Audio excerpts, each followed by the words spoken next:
Some people think branding is only about logos and graphics. Branding got its name, after all, when a heated piece of iron met a cow's hide. But B2B branding has become so much more. At Godfrey, we think of your B2B brand as a symbolic representation of your company, from the way you make your products to the way you answer the phone. It's the sum total of everything you do to interact with your customers, your suppliers, your audience, your market, your world. It's shorthand for their total experience.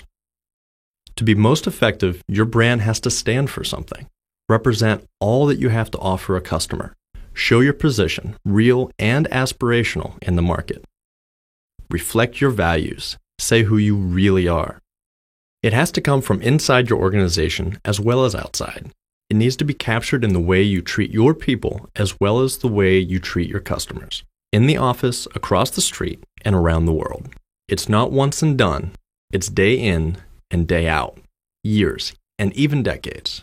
And it's for real.